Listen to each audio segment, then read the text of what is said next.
Well, hello there. This is Giuoco the Chess Noob, learning and having fun with chess. It's actually been a really hectic November. I've been really busy, a couple of conferences, tons of professional and academic committees, and I discovered that I actually hadn't played a rated game on chess.com for the entire month of November. And so today, 1st of December, I'm actually on some long service leave now because I'm starting a new job actually in January. I decided to play a game of 5+5 blitz. You can see I did pretty well in this one. First game in the month, over 90 on the accuracy rating. Let's go take a look at this game. It's been a little while since I've made a video like this. I've mostly been traveling, so a lot of out and about type videos. I had the black pieces. My Egyptian opponent had white. 5+5 blitz. Let's go. My opponent decides to lead with a very, very stable, maybe a bit staid, but very rigorous and principled Italian game. So e4, e5, knight f3, knight c6. They play the Italian game. Bishop to c4, and the way I usually play against the Italian game is, of course, the two knights defense. It's just very, very good. And basically what I'm hoping for is for white to jump their knight forward with a knight attack. Potentially, this moves white towards trying to play a fried liver, but I love playing this because there's so many ways you can counterattack. There's a Ponziani, Steinitz Gambit, or what I've been doing more recently, the Traxler counter attack. And if you want to learn more about those openings, check out my book, which has now been out for a full year, Become a Chess Assassin, available on Amazon. It makes an absolutely fantastic Christmas present for your loved ones and maybe for yourself. Check it out. So that's what I'm usually aiming for with the two knights, hoping that they'll attack, in a somewhat aggressive way with a knight attack. However, they opted not to do that. They played d3. Very stable, very, very steady. And one of the disadvantages potentially of the two knights is that you are kind of dragged potentially into the Giuoco Piano lines, particularly the Giuoco Pianissimo. It's a very quiet game. It's okay, but it's not my favorite. And here, they short castle immediately. Very, very stable. And here, there we are. Basically transpose Giuoco Pianissimo. Well, what are we going to do?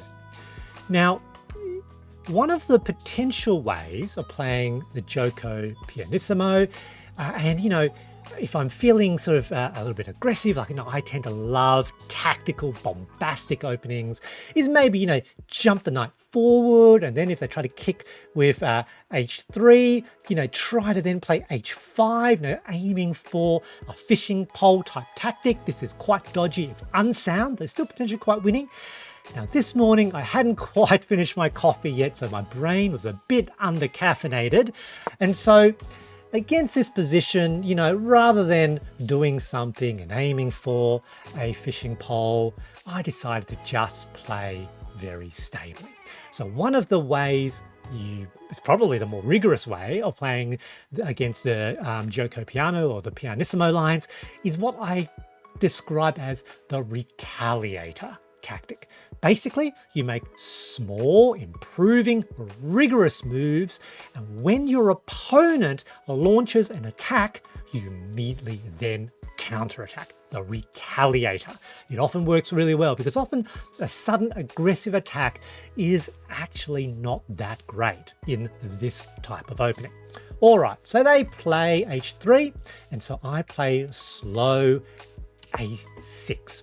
Now here, two ideas. Look, it's slow. It also allows my dark square bishop to maintain the vision on their f-pawn, which is often good because if they try to attack my bishop, there is always an escape square. So that often works really well.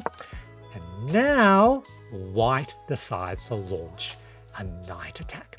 And you can see it's not bad, I guess, but you know, black is slightly ahead with that opening, and you can see the recommendations by Stockfish. It's about slow setting up, getting things ready, small improving moves. So C3 is probably the most regular move you would see, but also potentially moving the A pawn either to A3 or A4. Aha! So they're now, you know, got their knight and bishop on my F pawn. Most logical move here, of course, is the short castle, which is what I did. Now, the interesting thing here in this position is that Stockfish reckons that a rook to F8 is about equally good. I would say that was a pretty inhuman move. If you see it, you know, you worry about the opponent cheating, I think. The really natural move here, of course, is the short castle. I think keeping the king in the center allows, you know, potentially castling the other way and then launching a rapid attack. I think maybe that's the idea.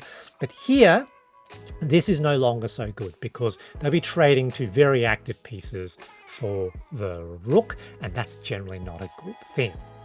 All right, they bring another piece to the attack. Queen to F3, and you can see that's a mistake. You can see Stockfish says, that's not really good. And here we do the retaliator. We do a counterattack. Now the best move here, and I did consider it, is H6, because with that move, basically the knight is stuck. It has nowhere to go, and so you're basically forcing this trade, and this trade is actually quite a bit better for black. However, I didn't quite want to do that, and so I decided to play b5, and that was part of the reason I actually played a6 to begin with. So b5, now kind of forcing their bishop to do something. So they move here, looks like it makes sense, but doesn't really, because I can take, captures, and now I've won some concessions. Notice they're doubled, knight leaps forward to a very powerful square, knight d4. You can see Stockfish reckons, again, the slow creeping movements. Backwards knight to e7, slightly better, but I'm not trying to play in a slow Giuoco Piano way anymore, positional way. I'm now here for the attack. I've started the retaliation. I knew I was probably ahead. Now I don't let go of the aggression. This is the way I like to play aggressive, romantic moves. Hitting the queen, or rarely will that be bad because effectively you're inviting white to make a mistake with their queen. In this position, white plays the correct move because look, also with an attack here, which is the backwards queen move, queen to d1. They find it. Now notice there's an attack, but it is defended by their dark square bishop. What to do? I'm here for the attack. Aggression. Now here, obviously I did see there's potentially an attack on my knight, but what is white going to do? Are they really going to triple their pawns? That cannot possibly be good for white, so I'm going to leave the knight there. I thought it was probably fine. What I'm aiming for, activate that rook, so f5. So here, still attack, and importantly, with f4, I'm blocking in their dark square bishop, and their knight has a problem. So that's my idea. There we go. I kind of expected they will play c3. It is their best move, but you look, that's fine. Triple pawns is not good. So bang, and in fact, this is actually the only good move in the position. f4. Very powerful chain of pawns here. What are they going to do with their knight? It's under attack. If they allow my queen to develop that way, it looks really bad. So they move their knight out of the way, which is fine. Apparently Stockfish reckon the queen to h5 is a bit better. Bit hard to see, I guess. And now I have an opportunity. I'll move the knight out of the way. So this knight is not dead, potentially trying to attack their king. That's what I'm aiming for. This is blocked in, knight is blocked in, almost all their pieces on the back rank. This is their most active piece. They take, that's fine, but that means they just lose their active piece. I capture. Notice here, it's looking really, really good. They bring their queen out again.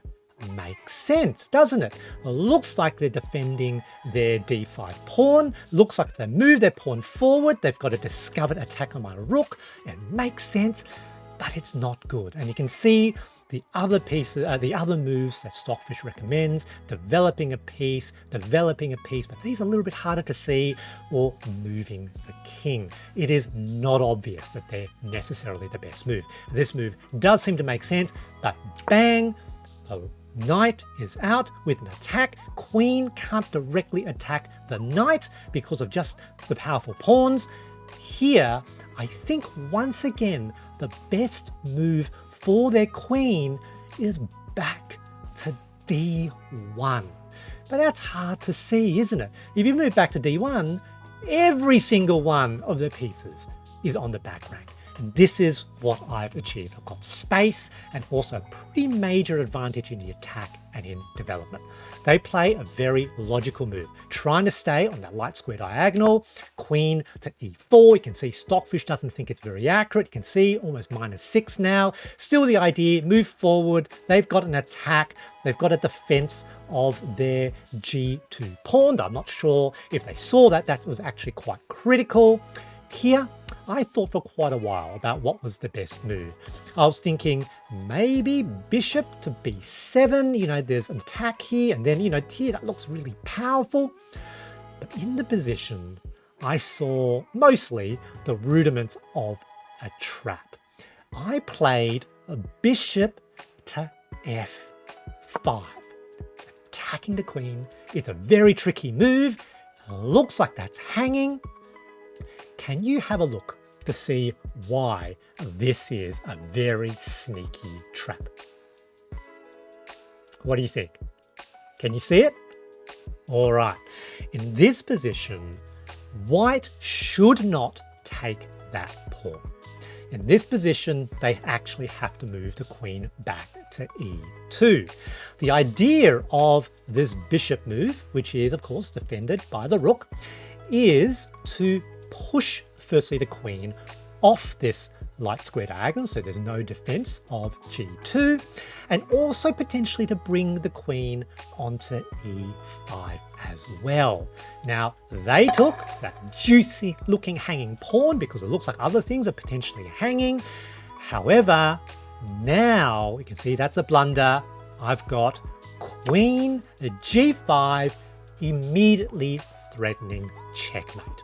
And importantly, the queen cannot defend that pawn on that light square diagonal, because if they come here, well, they're sacrificing their queen. What are they going to do? It looks like they're gonna have to move that g-pawn, because if they do nothing, that will be checkmate. So in the position, I'm not sure they even saw how bad it was. They moved their g-pawn, so either g3 or g4, both of them are basically just as bad as each other. You can see almost -10. They play g3, and now knight to f3, and it's very lovely, a royal fork. Get forked. It's the king and queen. I think here there's a mate in 9. Very delicious. And here my opponent resigns. Emotional damage. Good game. GG.